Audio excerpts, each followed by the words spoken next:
ushimwe mana, warakoze ushimwe mana, warakoze cyane, wampaye urugo rw'umugisha, warakoze ushimwe mana nzima, warakoze cyane ushimwe mana, wowe utubeshejeho ushimwe nshuti nziza Yesu we, warakoze cyane ushimwe mana we, warakoze ushimwe mana, warakoze cyane.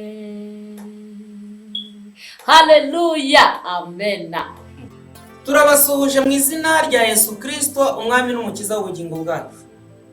Nk'uko mudahwema kutwereka ko mudukurikira umunsi ku wundi kuri Bwira Yesu TV, natwe dufashe umwanya wo kubatekerezaho kugira ngo nk'uko dusanzwe tubagezaho indirimbo zo guhimbaza Imana, cyane cyane nk'uko mwakurikiye umuririmbyi Bwira Yesu Betisheba maze iminsi abakinyurizaho indirimbo zo mu gitabo.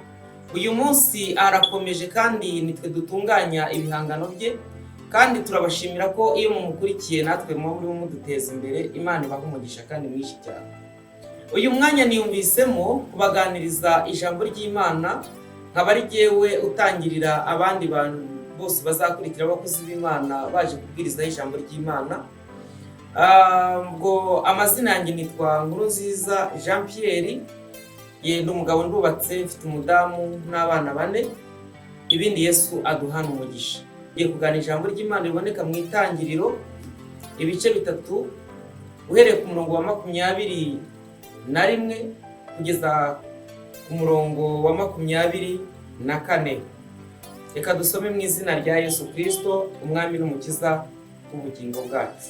Amen. Umutwe w'ijambo aravuga ngo inzoka yoshya Eva. Kuri icyo gice cya 3 ukongera ukagera ku murongo wa 21, aho hari ijambo rivuga ngo Uwiteka Imana iremera Adamu n'umugore we imyambaro y'impu irayibambika. Manutse gatoya ku murongo wa 22 aravuga ngo Imana ikura Adamu muri Edeni.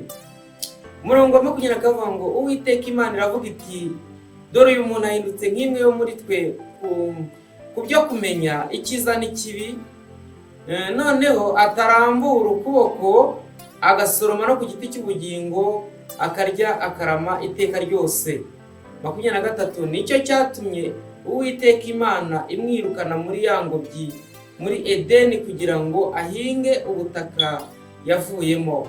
24 nuko yirukana uwo muntu kandi mu ruhande rw'iyo ngobyi yo muri Edeni rwerekeye iburasirazuba ishyiraho abakerubi n'inkota yaka umuriro izenguruka impande zose ngo ibuze inzira igaruka kuri cya giti cy'ubugingo.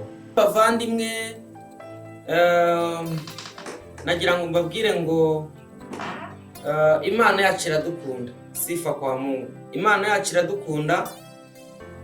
Uhereye mu Itangiriro uzasanga ijambo ry'Imana rivuga ko ibintu byose yavugaga ngo habeho bikabaho, ariko igeze ku muntu igisha inama mu bumana bwayo, iravuga ngo katuremo umuntu ase natwe agira ishusho yacu. Igera ku murongo aho igera ivuga ngo batware. Wakwibaza ngo kubera iki? No murongo 26 umanuke uwo murongo wose ugere 27. Wakwibaza ngo kubera iki Imana yavuze ngo tureme umuntu agira ishusho yacu ase natwe batware. Wakwibaza ngo kuki yatangiye ivuga umuntu igasoza ivuga ngo batware. Nshuti bavandimwe, Imana ni Alpha na Omega. Imana ni itangiriro n'iherezo. Twebwe tureba bugufi tukareba ibiri hafi nk'abantu, ariko Imana imenya itangira kuko ariyo imenya byose, ikamenya n'isoza, itangira n'iherezo. Yesu adufashe cyane kumvira ijambo ry'Imana, ko ndumva uko ririmo kurushaho kwaguka muri nge ariko rikwiye kwaguka muri mwebwe. Yesu aduhana umugisha. Imana irareba ibona isezerano ihaye Adamu ridakwiye kurangirira kuri Adamu gusa, ahubwo ibona ko muri Adamu ariyo nkomoko y'abafite umubiri n'inyama n'amaraso n'umwuka wo guhumeka, ubugingo yashyize muri Adamu. Iraribona niho inkomoko yacu twese izakomoka.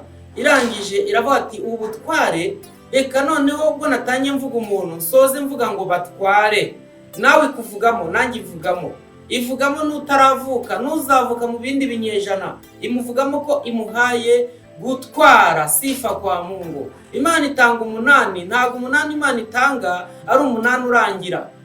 Umuntu yaguha umunani ariko ukagira aho ugarukira. Umuntu yagusezeranya ariko ntibisohore. Imana rivuga ijambo ikarinda n'uwo yaribwiye, kandi habaho n'inzitizi igashyiraho inzira zituma agaruka mu murongo. Urukundo Imana idukunda rutandukanye n'uko twebwe turutekereza, kuko Imana ifite urukundo rutarangira. Imana ifite urukundo rutuma twihanganira. Imana ifite urukundo rituma dutegereza ikatwihanganira, imbabazi zayo zikatubonekaho, ikabasha kwinginga kugira ngo irebe ko nta n'umwe warimbuka. Ariko Satani nawe afite umugambi wo kugira ngo aturimbure, akurikije ko ubwe yaciwe mu ijuru, nta byiringiro afite byo gusubira mu ijuru, kandi azi ubwiza bwaho. Arimo aratubuza kugira ngo tutazagera mu bwami bwo mu ijuru, kugira ngo tutazabona ubwiza bw'Imana, kubera yuko we arahazi, ni ishyara dufitiye. Rero nshuti muvandimwe, hari icyo nshaka ko tuganiranye nawe. Nshaka ko tuganira kugira ngo dukure urukundo rw'Imana, turwiyegereze, kugira ngo umwanzi atariganya ubugingo bwacu, kuko dufite ibyiringiro byo kuzabona Imana, dufite ibyiringiro byo kuzataha ijuru ry'abera. Mu gihe Satani yaciwe ari ikivume, atazasubira mu ijuru ukundi. Ibyo bimutera guhora ahangayitse, kuko yumva ko twebwe dufite iyo tuzajya, ariko we nta nzira zo kugerayo agifite. Ibyo rero bigatuma agaba amashami impande n'impande, ashakisha ikintu cyatuma ubugingo bwawe abwisasira. Ntimwemerere ko abwisasira, kuko Imana yashyizeho inzira ariyo kugira ngo twebwe twongere tuboneke mu isezerano. Haleluya. Inzoka imaze koshya Eva, imweretse ubwiza bw'icyo giti, Eva afata urubuto kuri icyo giti, ararya. Amaze kurya, igihe kiragera ahereza umugabo we, nawe ararya. Adamu amaze kurya, barahweza, bamenya ko bambaye ubusa. Ku gihe cyose babayeho batarumvira ijwi rya Satani, babayeho mu buzima butamenya ko bambaye ubusa. Ariko kuko bari bamaze kurya kuri icyo giti, kandi Imana yarakibabujije kimenyesha icyiza n'ikibi, babashije guhweza, baramenya. Bamashije kumenya, bamenya ko bambaye ubusa, batangira kugira isoni z'uko bari.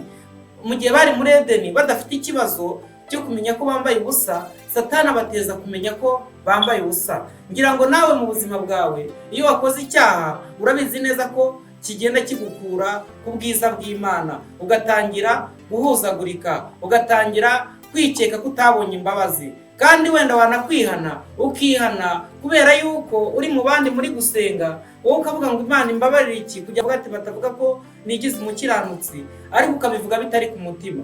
Ukwiye kubabazwa n'icyaha wakoze, ukihana bivuye ku mutima, kubera ko niwihana bivuye ku mutima, hari aho bizashyika, hari aho bizakugeza, hari icyo bizamarira ubugingo bwawe, uzaba ubaye umuhamya.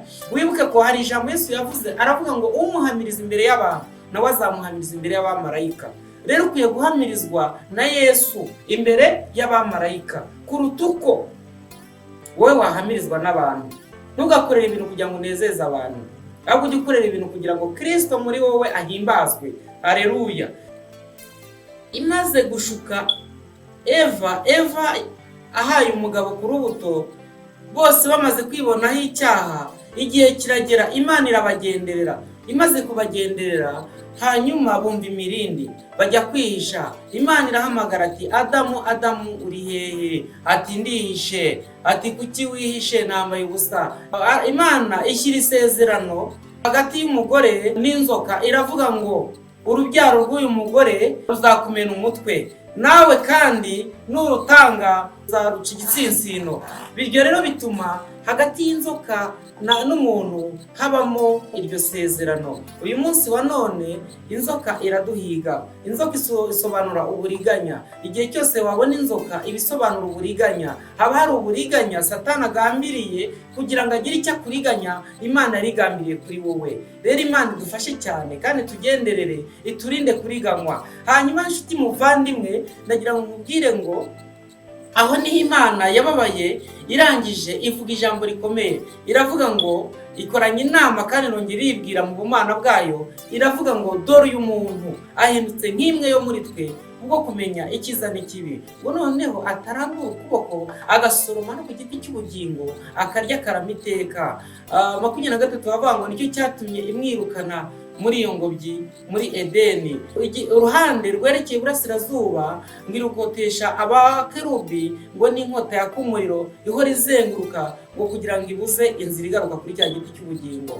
Basobanura ko igiti cy'ubugingo cyasobanuraga Kristo, kandi iyo baramuka bariye ku giti cy'ubugingo bagombaga kurama bakaramira mu byaha. Ariko Imana kubw'urukundo idukunda yafashe Adamu na Eva ibakura muri ya ngobyi ibashyira inyuma yayo kugira ngo habeho kwitekerezaho. Mu minsi ya none mu matorero yacu dusengeraho hari igihe kiba ngombwa twakoze icyaha, twamara gukora icyaha bakavuga bati uyu muntu turamuhagaritse, abandi bakavuga bati uyu muntu turamutenze, abandi bakavuga tumushyize inyuma y'itorero. Ibyo ngibyo ntabwo ari ibintu bitangiye none, ahubwo ni ibintu byabayeho mu gihe Imana yabikoreraga Adamu na Eva ibashyize inyuma y'ingobyi. Ibyo bisobanuye ngo banza witekerezeho, umenye ububi bw'icyaha wakoze, kandi numara kumenya ububi bw'icyaha wakoze wongere uce bugufi, wongere ugaruke mu murongo w'abana b'Imana, utagarukana uburiganya bwo kugusha abasigaye kubera ko bakwibeshyaho kuri umucyo kandi muri wowe harimo umwijima. Ibyo bintu rwose nubwo abantu batabyakira neza, bagutenga baguhagarika bagushyira inyuma y'itorero, ukumva ufite ikibazo, ukumva kwikomya abantu. Ahubwo rondorwa n'umutima wawe, numara kurondorwa n'umutima wawe uvuge ati narahemutse, nahemukiye Imana, mpemukira n'itorero. Noneho icyaha cyawe wihanire kureka, ugaruke mu murongo w'abana beza, abana b'Imana, ufatanye urugendo n'abandi. Imana idufashe cyane mu izina rya Yesu. Imana rero imaze kubona ko yafashe umwanzuro wo gukura umuntu muri iyo ngobyi yanabishyize mu bikorwa, yanamushyize inyuma yayo.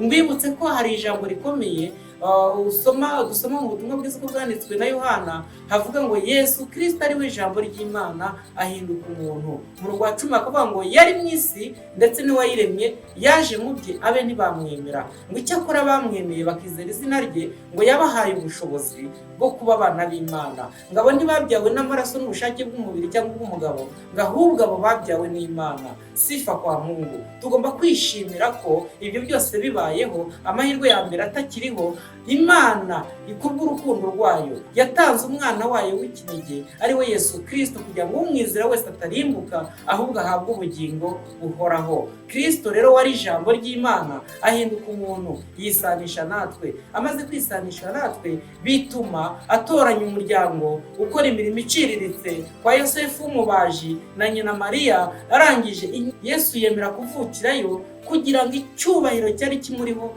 n'ubwiza bwe abikurweho, avukira ahantu bamurebere mu isura y'ahavukiye, bitume bamwitiranya, babashe n'umugambi w'Imana wo kuducungura ubashe gushyika. Kuko iyo aza afite igitinyiro, iyo aza afite icyubahiro, iyo avukira mu miryango ikomeye, hari imiryango ikomeye, icyo gihe ari gutinywa kubera ko havukiye hari igitinyiro. Ahitamo ahantu rero. Niyo mpamvu mu gihe cya none Imana iyo ijya kugukiza ikukiriza ahantu hameze nk'ahantu hasuzuguritse, ikagira ibintu iremerayo, ikabizamurirayo, yamara kubizamurirayo ikabigaragaza, yamara kubigaragaza ubibonye wese agatangara, akavuga ngo iyi ni Imana ibikoze, kuko ntibyigeze byitegwa, ntabwo byigeze bihangwa amaso y'umubiri n'amaso y'umutima, ntabwo byigeze byanzura ko ibyo bintu byakabayeho. Biza ari surprise ivuye mu mugambi w'Imana. Nubwo bimeze bityo, mu mahirwe ya kabiri Imana igira ikintu gikora, kandi yamara kugikora ikanagikomeza. Sifa kwa Mungu. Ikaturengera, ikatugirira neza, ikadutabara, ikaduha amahoro, ikaduha amavuta, ikaduha ubugingo buhoraho mu izina rya Yesu Kristo, kuko niho amasezerano yose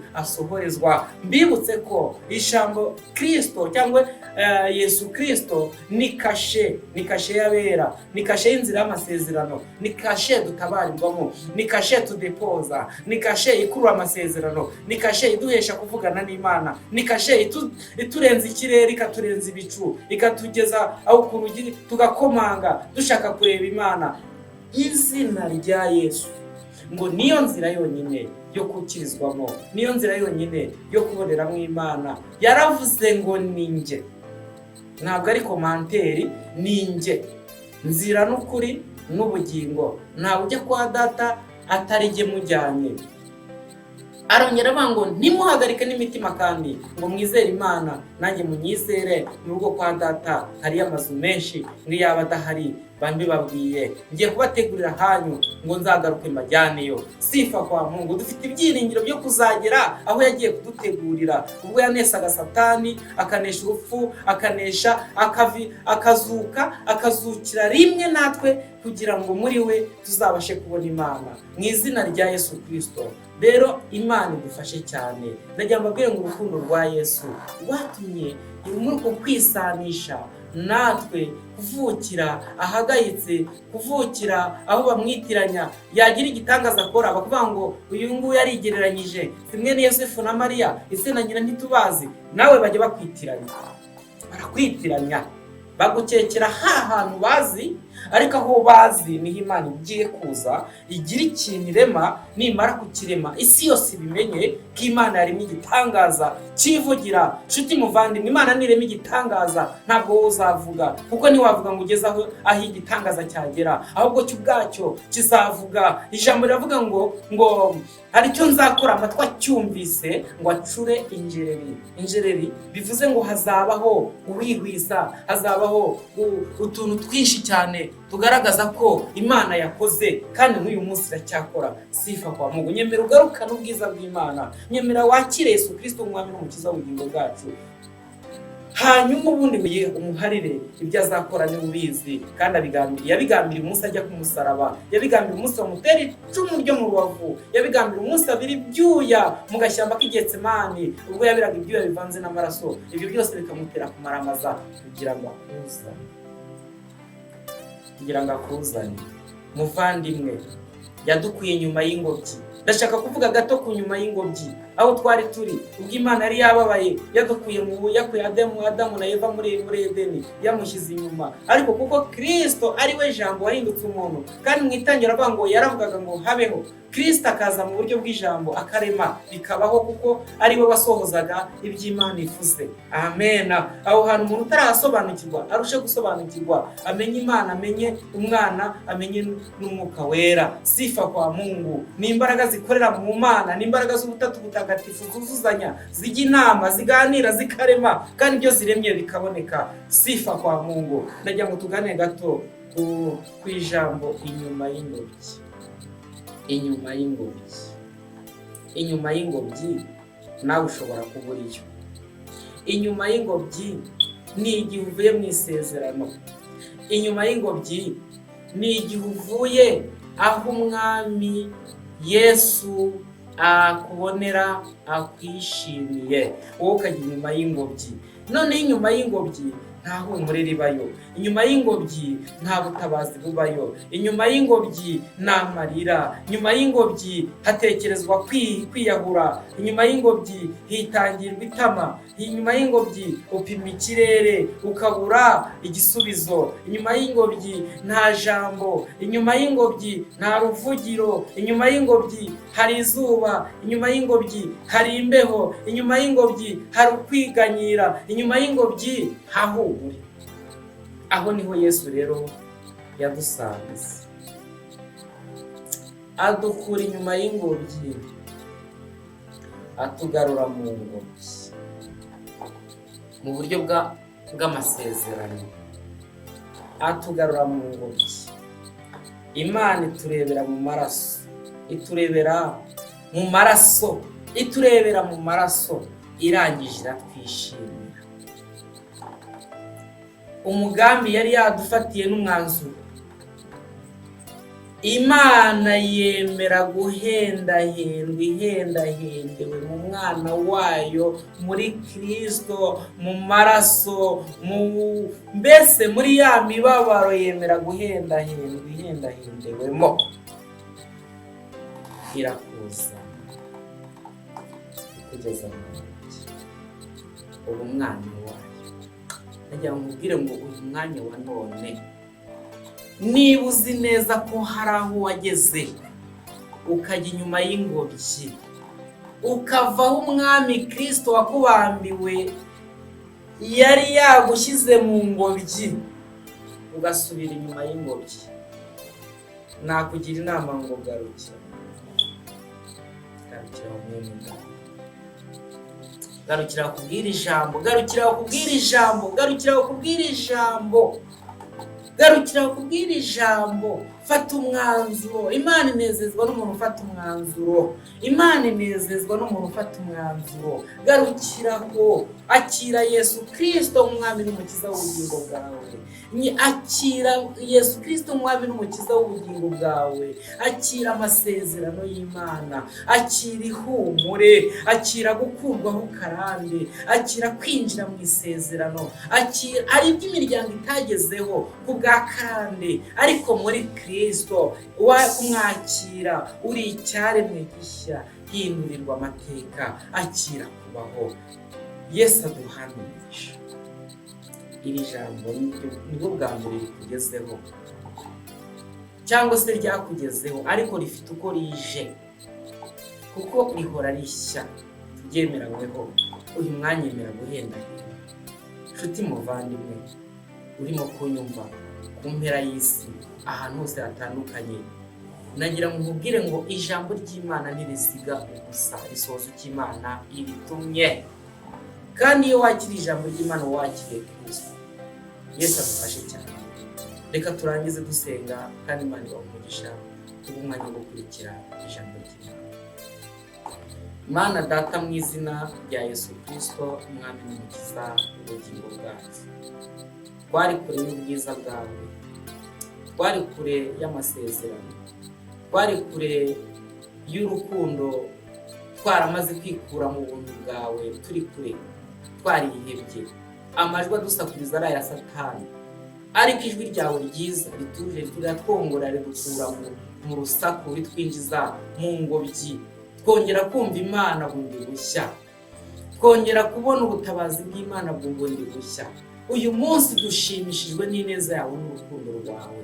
Turasaba imbaraga z'Umwuka Wera zitubashisha kugira ngo tubashe kuba maso, tudatewe n'uburiganya bw'umwanzi Satani. Mu izina rya Yesu Kristo, umuntu wese wumvise iri jambo ryinjire mu mutima, rigira icyo rirema, rimuhe inkomezi. Mu izina rya Yesu Kristo, gukiranuka kw'Imana kurasire mu mutima we, urukundo rwa Yesu rugwire mu mutima we, uburiganya bukurweho. Dusengeye Mwami ivugabutumwa rizakorerwa kuri Bwira Yesu TV, turarisengeye Mwami. Hariho abantu benshi kandi bumva ijambo ry'Imana, kandi bakeneye ijambo ry'Imana. Mu izina rya Yesu Kristo, bumva indirimbo zihimbaza Imana. Mu izina rya Yesu Kristo, turasenze kugira ngo abo bose Mwami komeza ubarinde, ubahe umugisha. Ineza y'Imana ibe ku bugingo bwabo, umugisha w'Imana ube mu mirimo yabo y'amaboko, gukiranuka kwawe kube muri bo. Mu izina rya Yesu Kristo, uduhane umugisha n'abera bose bakwizeye bakwiririye. Kandi Mwami Nyiringabo, n'abandi bose batarakizwa ubagarurire kugira ngo bamenye Kristo, bamenye inzira y'amasezerano, babone ubutabazi bw'Imana. Duciye bugufi mu kirwe hejuru, Mwami w'amahoro, ubane natwe muri byose. Mu izina rya Yesu Kristo umwami n'umukiza w'ubugingo bwacu.